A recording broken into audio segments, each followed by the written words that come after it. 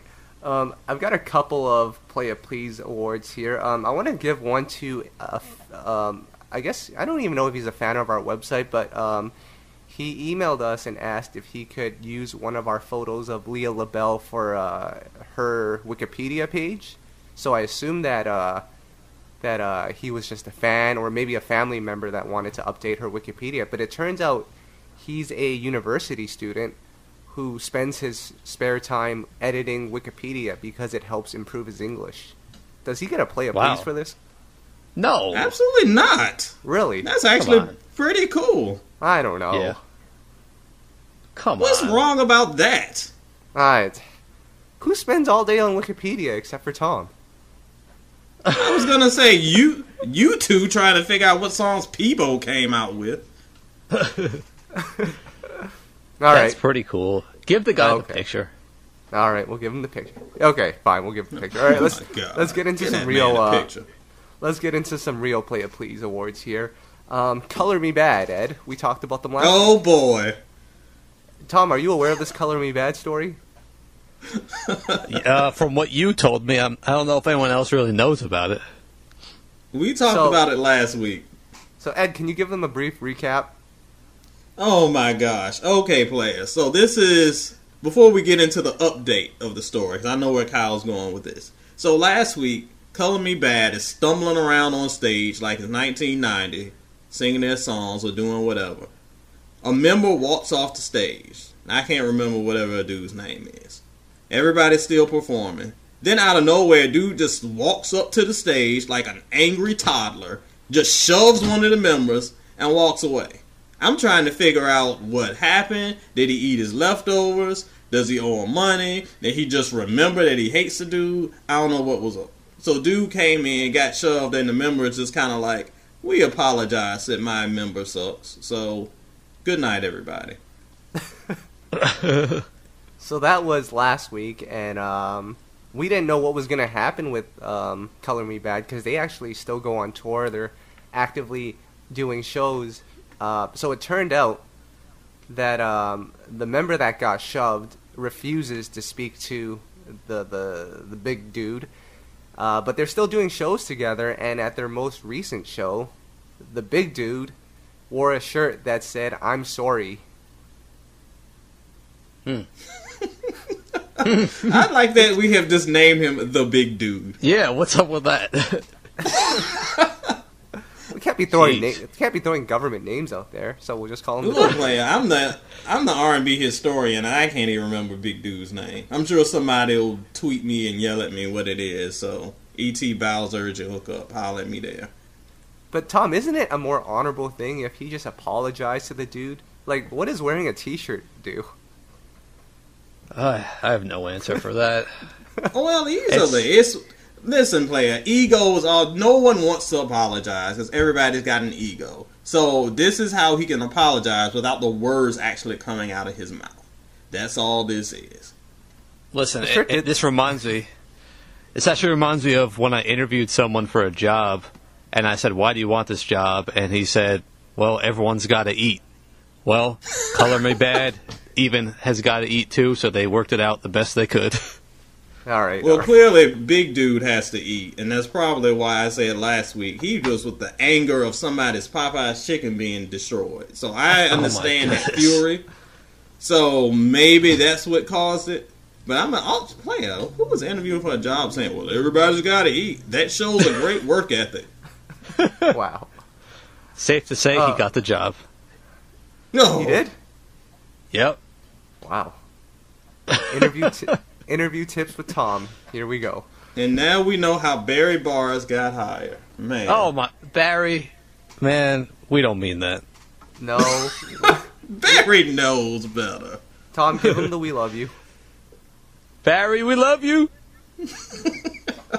And there We we gotta have get it. Ed to do. We gotta get Ed to do one of those one day. Well, he might do it on this next one because the Playa Please award goes to. I was gonna single out an individual, but I see this happen more often than not. I want to give this Playa Please award to all the R&B fans out there, every R&B fan. Uh-oh. What? So shoutouts to DJ Soulchild, our boy, for digging this up on Instagram. But there was a fan who commented on Donell Jones' Instagram page and wrote. Oh my gosh. "I love you, Donell Jones. From the time you were with High Five to now, I keep your music on rotation." In which Donell Jones replied with, "I was never in High Five." Guys? Now, why are you giving all R&B fans the Playa Please award? That should just be that person that commented. No. And I love that Donell yelled at him. Listen, this is only one instance of people not doing their Wikipedia research. There's people on Twitter that call Donell Jones Darnell Jones. There's people on Twitter that are asking when John B is gonna put out the follow up to Pleasures You Like. There's a lot of this going on. Yeah, he's right actually. So, Oh my gosh. Now, let your boy try to give a little bit of benefit of the doubt. You know that when you're talking to us, because you turn on this podcast, most likely the listeners of this podcast are hardcore R&B fans. They're hardcore music fans. They know what's up. They understand the ins and outs of the industry, or at least have a working knowledge of it. And they know a lot about kind of their favorite artists. So we are kind of on a different level of knowledge when it comes to that. Unfortunately, the kind of, I won't say mainstream fan, because that makes it sound like we're talking about Ty Dolla $ign, but kind of like the more fan that's like not as nuanced, they're not going to know the ins and outs. However, player, how are you going to get Darnell Jones mixed up with a High Five member? Like what? I mean, Tony Thompson left us a long time ago. Do you think he's Tony Thompson? And 5 has had like 74 different members. So how would you... I don't even know anybody besides Tony. I interviewed them. There's that one guy. He was pretty cool. Oh, there's that one guy. I don't remember his name. Damn. Was He an was a original cool guy, member? though. Was he an Yeah, he original was. member? Oh, okay. Yep. And when we did the interview, he got dissed a bit for, like, trying to steal Tony's shine or something. I don't know what was going on there. Damn. How was he trying to steal Tony's shine? Tony's been gone for many, many years. Let the man rest in peace. Jesus. Can I speculate? Yes, you can. Oh, God. Go ahead, player. He poisoned Tony Thompson's drink or Stop. something. Stop. Oh, my... So he could take over as the lead singer. Pull this man's mic. Just turn it my off. God. Stop. I don't know, man. But I got Tom, nothing. wouldn't you agree that every High Five album released in the 90s is a classic? What year are we talking here? if you two can name three High Five albums, I would be shocked. Which album are you referring to here, Kyle? Anything that came out before 1996. Oh, yeah. I don't do New Jack Swing era. You must have the wrong guy. I'm not DJ Soulchild. Oh. We're going to get in trouble for this. Tom, can we get into the SoulBack track of the day before things get out of hand? Things are just getting out of hand. We talked about the big one and Tony Thompson getting poisoned. Good Lord. I actually don't even know how... I forgot how Tony Thompson passed away, but I'm sorry. I didn't mean any disrespect. I remember. He was found... Well, I'm not even going to get into it because it's weird. Anyway, we miss you, Tony. It was a loss for R&B. I do know that much. Yes, his solo album was quite the gem that was overlooked. The track of the day? Yep. So, we're going to go with a song that has been a favorite of ours for many years, but recently it's coming to light again, and that's Joy by Timbaland, Ginuwine, and Playa. And that was on... Which album was that on? Welcome to Our World. Yeah, the first Timbaland and Magoo album. And recently, we got to hear Playa's version of the song, their solo version, which is pretty cool, a gem. Shout out to the Static Major team for bringing that one to light. So, that's a cool song, and some interesting lyrics on that song, especially Ginuwine's part. Yep. I'll say that much. Everyone go. That's a way to say it. Everyone go back and listen to it. On a side note, as we were talking about High Five, Ed, I just remembered another group. What about Intro? Don't you love Kenny Green? Oh my... Why? You don't? I thought you loved Kenny Green. That's your boy. Oh my goodness. Yes, I like Intro, but we are not going to talk about poor Intro members that are no longer with us. Oh, okay. Are they still alive? Kenny Green has passed away years ago as well. You know, when I saw them live about 4 or 5 years ago, it was like one of the original guys and then like two random guys. It was actually sad to watch. Damn. Well, Kenny was kind of like the glue of the group, and we lost him. Oh my gosh. I think was I still in college? Like, he's been gone a long time. It was like 01 or something. Wow, I'm doing my Wikipedia research right now. Kenny Green wrote Reminisce and Love No Limit by Mary J. Yes. We're talking legendary stuff. But, we lost him to HIV forever ago. Damn. Wait. And, Tom, he's also featured on one of your favorite hip-hop albums of all time. Confessions of Fire by Cameron? What are you, like, going to dig up these people's grave and do forensic research now here? They've been gone for so long, man. This is true. I actually love that Cameron album, so stop hating on it. It's pretty hilarious. Shout out to the North. I don't think he even... That Calvin cover was terrible. Tom doesn't even claim Dipset, so... No, I actually can't stand them, just being honest. And there you have it. So Ed, you could take them down there. You could take them down south. No, I'm not taking Dipset. I'll take Cameron, but you keep Jim Jones up there with the rest of you.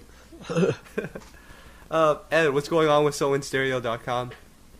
Oh my gosh, what's going on is I need some migraine medicine dealing with you two. Anyway, we've had a busy week. We went back this week and looked at actually it was stemming off of a conversation from the Soul and Stereo Cypher, but we went back and ranked Monica, your girl, Tom, Monica's entire discography from bottom to top. So check out what our picks are for the best Monica albums. I also included that 2002 album that was kind of sort of shelved and kind of sort of went to Japan. A lot of weird stuff that happened there. So check out, it's kind of a good timeline of Monica's career in music. So check that out on the site. Also, I teamed with my girl Nicolette Carney, and we talked about some 12 of R&B's greatest debuts, specifically ones that kind of outshine even later releases. So that has caused a lot of debate on Instagram and on Facebook. So check out our picks for 12 of the best R&B kind of debuts in the past 30 years or so. Did Music Soul Child's debut make the cut? Music Soul Child's debut did not make the cut. Of course not. Damn. Tom, is that Music's best Although album? his debut is his best album. I will say that. It's a tough one. It's, there's so many good ones. It's hard to say. Whoa. Groundbreaking news, guys. Ashanti is on the cover of SoulAndStereo.com. What? Who let this happen? You posted about chapter 2. What? Oh, yes. How did I forget? Yes, one other post we talked about were albums that... we talked about great albums that debuted, and we also talked about albums that fans love that are actually pretty terrible. And one of those albums was Ashanti's Chapter 2. So Ashanti's Flawless Face is on the front of SoulAndStereo.com talking about a garbage album. Oh. Man. Well, before we get out of here, Tom, what's going on with I Got Soul? Not much. I mean, nothing's coming out, like we said. Not really, besides Peabo. We got some stuff in September, I think, though. Tamiya and Marsha. Mm-hmm. I interviewed KG from Naughty by Nature, the producer. He's a cool guy. I've got to know him over the years. Got to check out his studio. He was making a beat. He's got a whole new label he's rolling out like he did with Divine Mill back in the day, so it should be interesting. He's found all this new talent. It was something interesting I talked to him about, because he tours every weekend with Naughty by Nature. And then during the week, he just locks into the studio working on music. And I said, most artists from the 90s, they just toured and you never hear from them during the week. So yep. I thought it was cool that he's still so passionate and he's working pretty much 7 days a week. So that was cool. That'll be out next week. But yeah, that's pretty much it. That's what's up. I'm a big KG fan, and I love Naughty. I love Tretch was, if you asked me in like 92, 93, Tretch was probably in my top 5 rappers of all time. So love that crew. We should get him on here at some point too. He'll give some good insight. Yes, we should. Yeah, work on that. That's a good one. Will he show up? Because our track record isn't very good right now. Let's not get in any more trouble here. All right. Well, to celebrate this podcast, which we've now completed, I'm gonna go and listen to. Well, first of all, I'm gonna look at Ed's ranking of the Monica albums, but after that, I'm gonna listen to one of the greatest Monica records of all time, Street Symphony. Pretty good. I thought you were going to say something ridiculous and I was going to yell at you, but I'm actually not mad. That's one of her better records. Or Every Time the Beat Drops, whatever you want. Anyways, guys. Oh, now you would have to ruin it, wouldn't you? Yes, I do. So we're out of here. You're probably gonna listen to this on the Sunday, which means we recorded it on the Saturday for you guys. It's still early. I think it's like 8:30 at this point. But from me, Kyle, Ed, and Tom, we are out of here. Peace. We out. Peace. We out. Peace. We out. Peace.